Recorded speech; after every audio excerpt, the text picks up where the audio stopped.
It's beer o'clock on Real Ale Craft Beer. Today we're going to be taking a look at a bottle of Carlsberg Export. This is a 660 milliliter bottle coming in at 4.8% ABV. I have reviewed this beer before. You might have seen my review of this beer before, but I was in the moment where I was getting into food back then, and I was pairing the beer with food. I think I paired it with some kind of cheese croquettes around Christmas time from Lidl. So I thought to myself, I'm going to do a review of this beer where I just focus 100% on the beer, rather than having a few tastes of the beer, talking about the beer, and then excitedly getting into the food, because I was really excited about doing food reviews when I first reviewed this beer. So I'm going to give this my full attention today. Carlsberg Export, 4.8% ABV. Let's get the beer out into a glass and see what we get. Wow!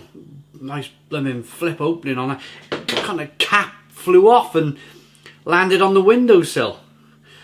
Right, got a Bath Ales pint style glass.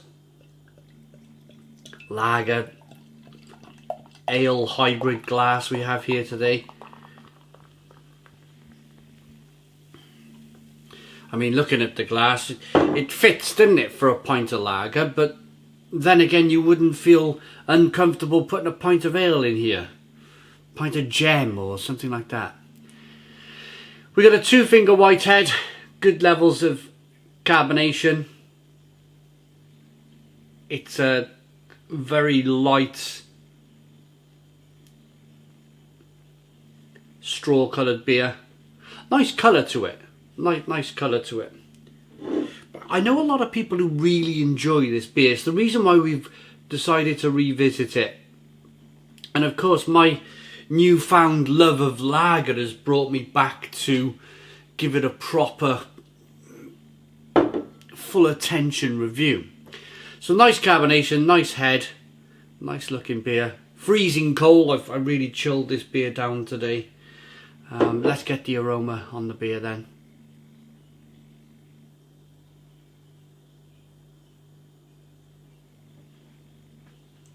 It smells like a really decent all malt lager, to be honest. Lemony, spicy, peppery, loads of hops coming through in terms of a slight spiciness, pepperiness, lemon flavours coming through. Yeah, that smells pretty decent. Looks pretty decent. Let's dive in. Cheers, everybody.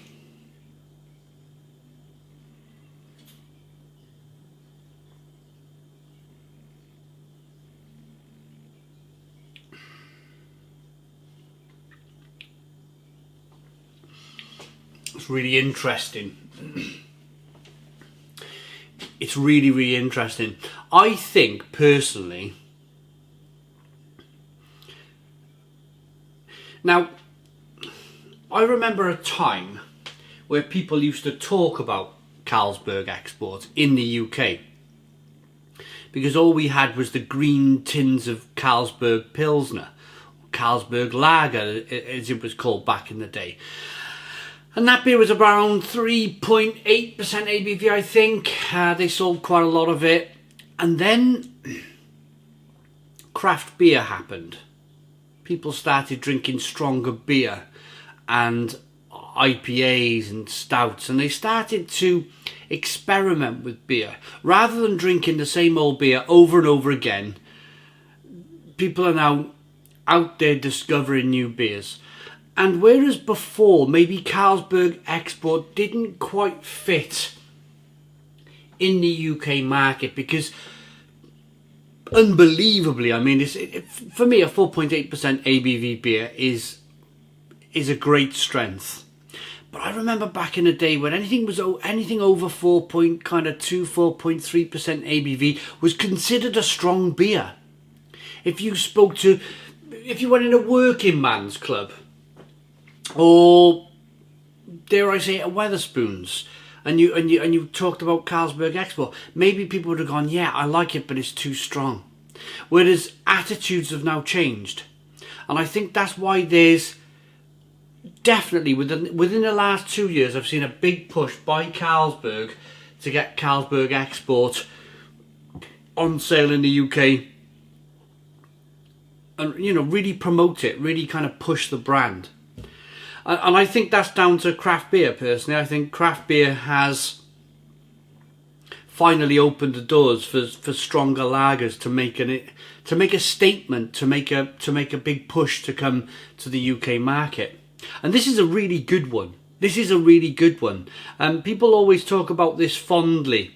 If people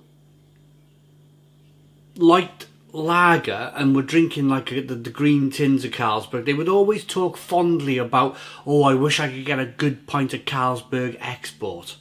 And here it is, now you can pick this. I picked this up in Home Bargains. It was about £2 for this rather large bottle, and you know, that's not bad at all, is it? Not bad at all for a big 660 bottle. That's over a pint. That's over a pint. So, I want to see if it's an old malt lager. Carlsberg Export is a premium Pilsner with a satisfyingly full-bodied malty flavour, crafted by our UK master brewers using a Danish recipe and purified yeast. Skål!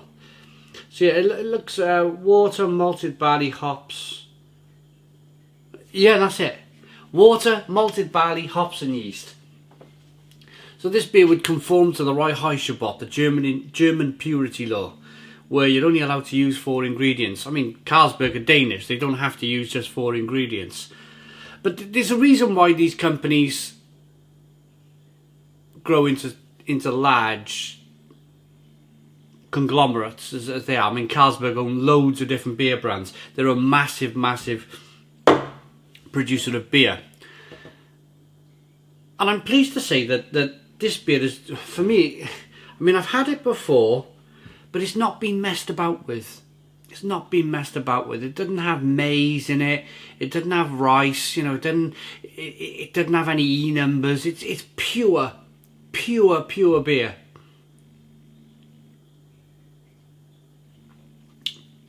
You get the old malt. You get the bitterness on the back end from it being a Pilsner. It's spicy and peppery, lemony, quite dry. Not as dry as other Pilsners that I've had, but there's a certain dryness to it. But yeah, my attitude has completely changed to lager over the last 2, 3, 4 years. I've just I think I've just literally kind of almost, I don't know, dare I say it, grown up. I kind of like just, the doors open for, my mind opened for lager, and when it did, really the floodgates opened. Let's rate it.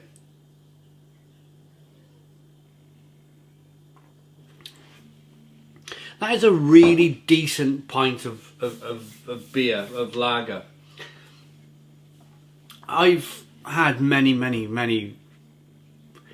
worse beers than this, worse lagers than this. I mean, you only got to look at the likes of Foster's and Carlin and some of the other terrible beers that are out there. And I think that's what gives lager in general a bad name, is the terrible lagers out there give the half decent lagers a bad name. I like this beer enough to give it an 8 out of 10. It's an 8 out of 10 from Real Ale Craft Beer. Please put your comments in the comments box, subscribe to our daily beer and food reviews, give us a big fat thumbs up. Boom! Cheers!